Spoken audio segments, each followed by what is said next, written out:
Do you have a paranormal encounter you'd like to share with us?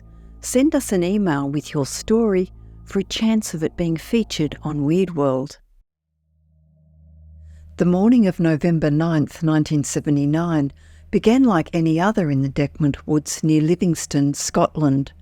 The air was damp and a light mist hung between the trees as forester Bob Taylor made his way through the forest with his red setter, an Irish hunting dog known for its distinctive red coat. What happened in the next hour would trigger the only criminal investigation into an alien encounter in British history, leave inexplicable ground markings that baffled police forensics, and generate 11 competing theories ranging from extraterrestrial contact to hallucinogenic berries. 4 decades later, the case remains officially open, its evidence untarnished by time and its witnesses' testimony unshaken until his passing. Robert Taylor, a 61-year-old forester with 16 years of experience at the Livingston Development Corporation, had built a reputation as a man of unwavering honesty.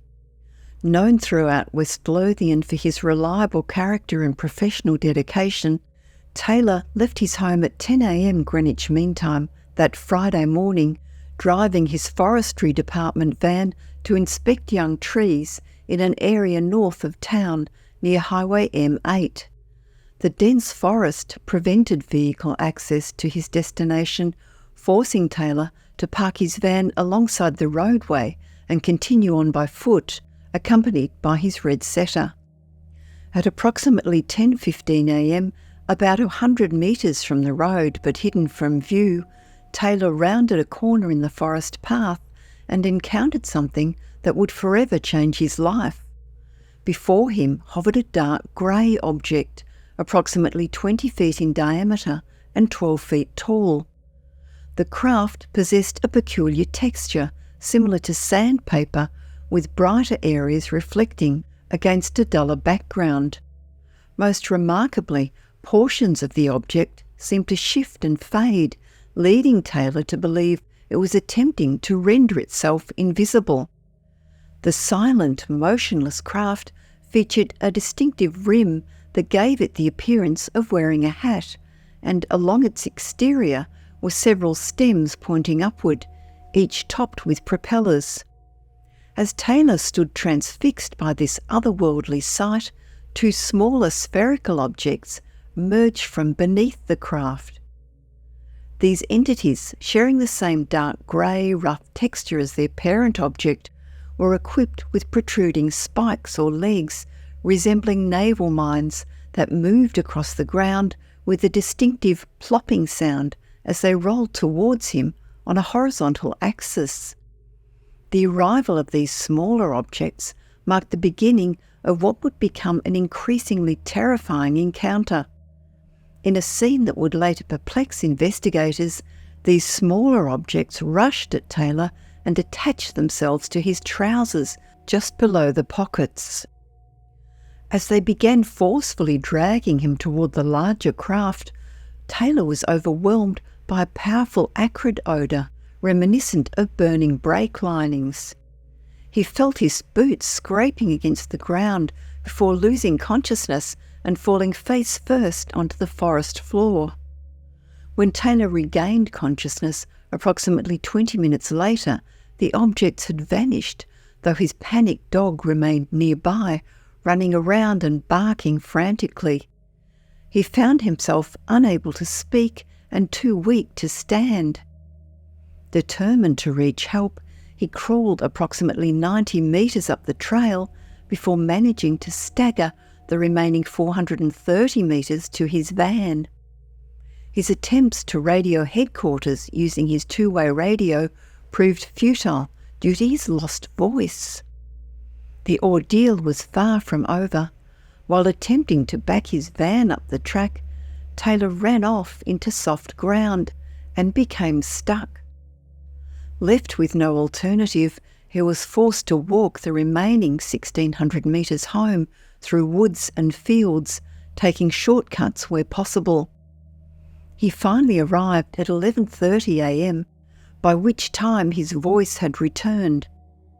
The entire encounter had lasted just over an hour. Upon reaching home, Taylor was overcome with an intense thirst. His wife, seeing him in such a dishevelled state, with mud-covered clothes and torn trousers, initially assumed he had been attacked.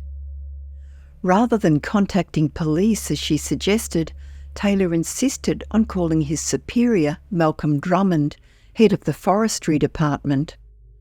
The decision to contact Drummond first would prove crucial in establishing the credibility of the subsequent investigation. Drummond arrived quickly and was so eager to hear Taylor's account that he questioned him while Taylor was cleaning himself in the bath. Meanwhile, Drummond had also called a doctor to examine Taylor. Though Drummond attempted to locate the site based on Taylor's directions, he was unable to find the exact spot without Taylor's guidance.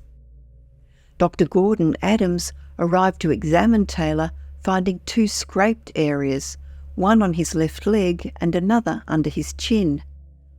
Despite the traumatic nature of the encounter, Taylor's body temperature, blood pressure, and other vital signs were all within normal limits.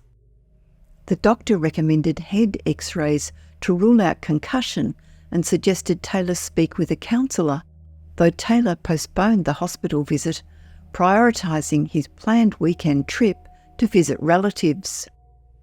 When Taylor finished cleaning up, he and Drummond returned to the scene together, where they discovered extraordinary ground markings that Taylor insisted had not been present earlier that morning. The physical evidence they found would become crucial to the case's credibility. Police investigators documented 2 distinct types of ground markings. The first consisted of a pair of ladder-like tracks, approximately 2.5 metres long and equally distant from each other. Each rung of these ladder marks measured 2 to 3 centimetres wide and deep and about 30 centimetres long. The grass between each rung was evenly flattened but not as deeply impressed as the rungs themselves. Remarkably, while these tracks appeared to be made by a heavy object, the indentations affected only the grass without altering the ground profile underneath. The second type of marking consisted of 40 holes surrounding these tracks. Each hole exposed fresh earth and measured about 10 centimetres across at its widest point, tapering at a consistent angle of approximately 30 degrees to the horizontal. These holes formed 2 distinct and related sets, one moving clockwise, the other counterclockwise, with their angles consistently aligned with the next hole in sequence. In some cases, investigators noticed that grass blades surrounding the hole's edges had been cleanly sheared off. The Livingston Police Department, though inexperienced with UFO cases, approached the investigation with remarkable thoroughness. They recorded the matter as an assault and conducted detailed measurements of the ground markings, even fencing off the area for preservation. The forensic examination of Taylor's navy blue serge trousers revealed tears on both legs, one 65 centimetres up from the bottom on the right leg and another 76 centimetres up on the left. Analysis indicated these tears were consistent with the sharp upward pulling force. His long underpants also showed unusual damage. While traces of powder were found on the clothing, these were later identified as transfer from the evidence collection sack. As news of the encounter spread, it quickly captured international attention. Within days, the story had travelled beyond the United Kingdom to become worldwide news, eventually spawning numerous television documentaries, magazine articles, and books. A commemorative plaque was later erected at the site, though it was subsequently stolen. Over the decades, investigators and researchers have proposed 11 distinct theories to explain the events of that November morning.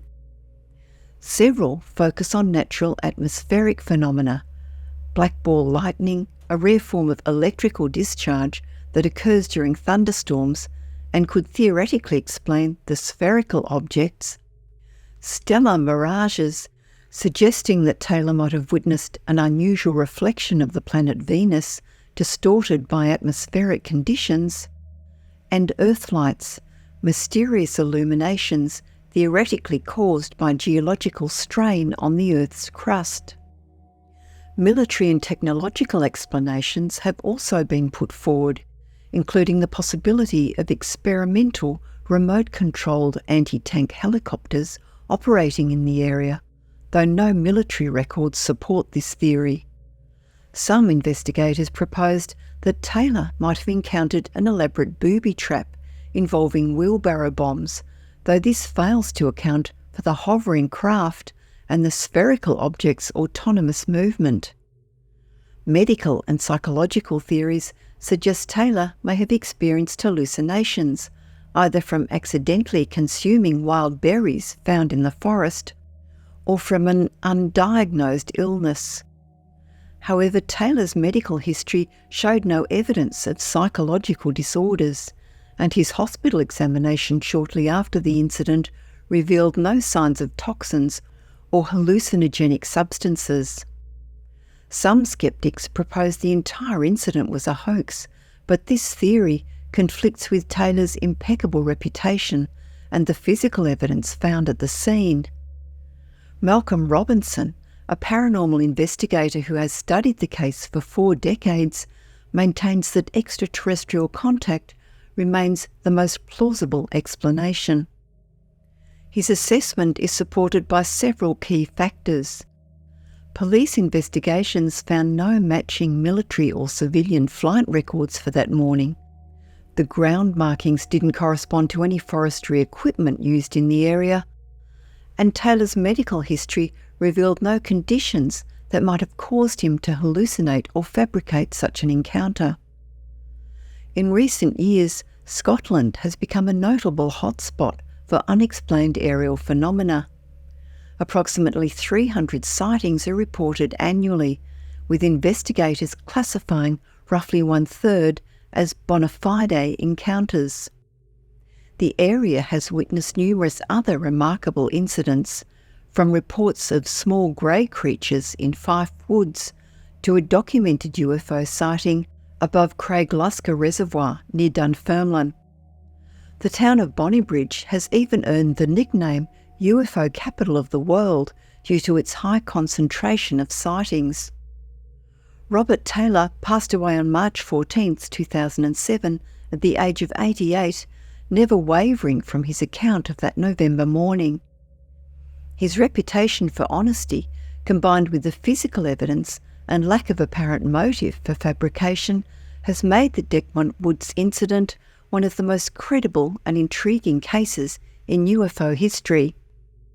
As Malcolm Robinson notes, as a man who has spoken to hundreds of UFO witnesses over many years, none have convinced me so much as Bob Taylor. His demeanour, his character, and his overall persona came across as honest as the day is long. Today, the case remains open, demonstrating the enduring mystery of what occurred in Dechmont Woods that autumn morning in 1979. The evidence has been scrutinised by ufologists, astronomers, theorists, authors, scientists, and researchers, yet no conventional explanation has satisfactorily accounted for all aspects of the encounter. While the truth may never be fully known, the incident stands as one of the most thoroughly documented and compelling close encounters in British history, its impact resonating well beyond the borders of Scotland to influence our understanding of unexplained phenomena worldwide.